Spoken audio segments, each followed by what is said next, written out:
Good afternoon, everyone. I would like to present my PhD topic, which is about the improvement of the outcomes of oncology survivors.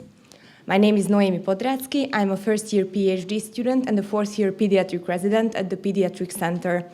My supervisor is Miklós Garami, and my SMS is Mark Hernátfői. Our statisticians are Gergely Agócs and Boglárka Szentes, and our vision together is cancer survivorship without preventable harm. Our mission is to advance the prevention and treatment of cancer therapy-related toxicities. We have two specific goals to support this mission. The first one is about the treatment of hypothalamic obesity, and the second one is about a serious complication of bone marrow transplantation and its prediction. I would like to start with my first project, which is about the efficacy of different treatment options on hypothalamic obesity in brain tumor survivors, and this will be a systematic review and meta-analysis. First, a little bit about the background. We treat brain tumor patients every day, and the outcomes are better and better, but the treatment, the surgery, and the irradiation comes with a serious price, which is hypothalamic damage, which causes severe, rapid, and persistent weight gain. This happens in about 50% of brain tumor survivors, and this leads to morbid obesity. And I don't have to tell you about the consequences of morbid obesity, such as metabolic syndrome, cardiovascular disease, and the most serious one is early mortality. And there is a huge unmet need here, that there are no effective treatment options for hypothalamic obesity. And this leads to a higher mortality and a decreased quality of life in these patients. Current treatment options involve lifestyle measures, hormone replacement therapy, and pharmacotherapy, and occasionally bariatric surgery, but the effects are only modest. The most promising one seems to be the GLP-1 receptor agonist, which can lead to up to 20% weight loss. But here we can see that the outcomes and the efficacy of these interventions are really variable and not too good. So this leads to our aim is to investigate the efficacy of multimodal interventions on AGO in brain tumor survivors. We have a clinical question: do multimodal interventions decrease BMI and increase quality of life in brain tumor survivors with AGO? We use the PICO framework, population being brain tumor survivors with AGO, intervention being multimodal interventions, comparator being pretreatment BMI or placebo, and our primary outcome would be and will be BMI. And the hypothesis is that, yes, individualized treatment can lower BMI and improve quality of life in these patients. And if this proves to be true, the clinical implication would be to develop treatment algorithms to minimize the consequences of AGO. We conducted a systematic search on 3 databases on the 4th of December, and we used the search key domain containing 2 domains. Of course, this was a more complex search key than this. The first one was about brain tumor, and the second one about hypothalamic obesity.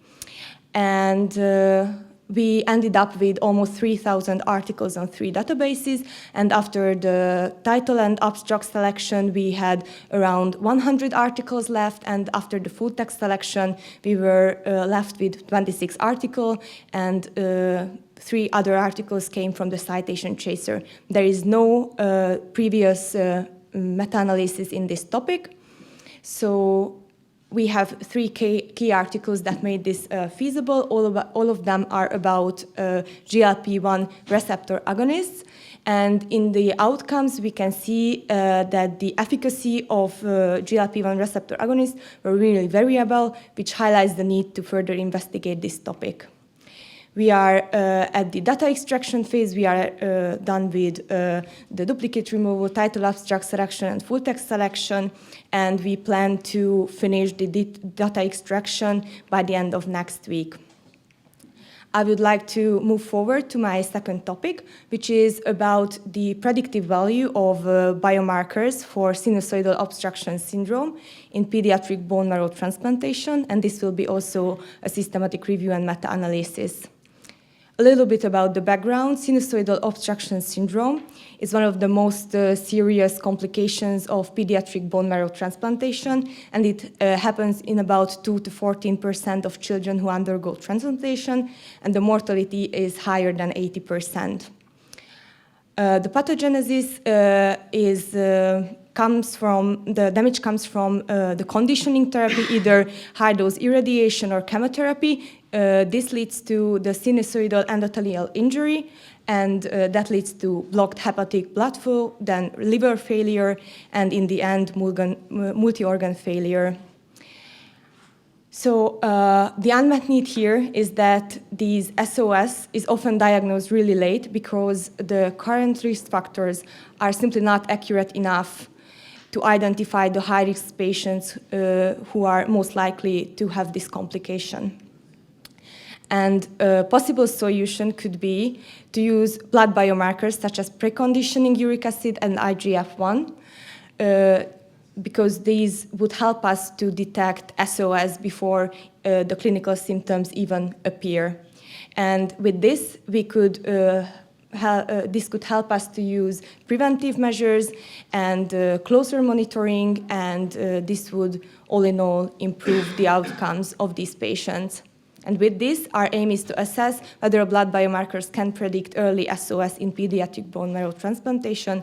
We use the PERT framework with the clinical question, in pediatric bone marrow transplantations, do novel biomarkers improve early diagnosis or risk stratification of SOS compared with standard clinical care or normal biomarker levels? The population is obviously pediatric patients undergoing bone marrow transplantation. The index test would be novel biomarkers levels such as IGF-1, and the reference test would be standard clinical risk factors or normal biomarker levels, and the diagnosis of interest would be early diagnosis or risk stratification of SOS. Our hypothesis is that, yes, early biomarker levels can improve the identification of this complication, and if this is true, the clinical implication would be huge here, since we could use personalized prophylaxis and early intervention in these cases. To summarize my topics, I have 2 ongoing projects, and I would like to submit the first one before the end of this year, September, and the second one in the next spring. And I would like to end my presentation with a quote from Aaron Beck: "The most powerful person in the world is the storyteller. The storyteller sets the vision, values, and agenda of an entire generation." Thank you for your attention. Thank you very much for your presentation. Well done. I have a question. Why do you think IGF-1 and uric acid levels are important for the prediction of the SOS? Okay, thank you very much for your question. So first, the IGF-1 is synthesized by the liver. And if we see a lower level of IGF-1 before the bone marrow transplantation, that would help us detect the patients who have less capacity left in their liver after previous chemotherapy and previous problems. And the uric acid is elevated when there's a huge oxidative stress, which is also helpful in our case, because oxidative stress and inflammation has a huge role in the development of this complication. So basically that's the reason, I think. Okay, thank you very much. Thank you. Congratulations on your presentation. Regarding your first project, can you explain how hypothalamic damage can affect hunger and satiety in the affected population? Yes, thank you for your question.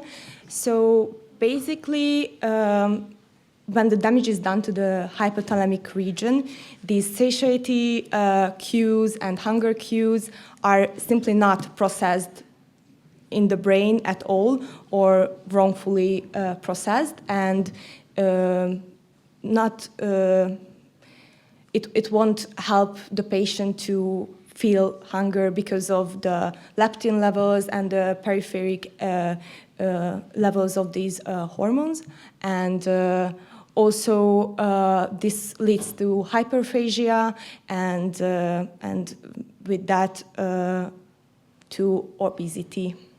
And Noémi, I have, how I see the first project, it's you try to optimize the effects of this obesity-lowering agent after the chemotherapy or radiation. Is it right? How we can go forward and say, protect the brain before we do the treatment to have that consequence as obesity? Or do you think it's no way to protect the brain from radiations, chemotherapies, and things like that in brain tumor? Or is it simply that when we have brain tumor on the kids, we will see consequence of obesity or high chances of obesity? Okay, thank you very much for your question. This is really interesting because, yes, on one side, usually the irradiation and the surgery causes the damage, but sometimes the tumor itself causes the damage, and to just get rid of the tumor will destroy that region. But there are approaches to minimize the damage, even before the treatment, like for the surgical part, like transphenyloidal approaches to get the tumor out, and also to not use regular irradiation, but photobeam therapy. So yes, to answer the question, there are approaches that try to minimize the chance of hypothalamic obesity, but I think it's not always preventable. That's what I thought. Thank you very much.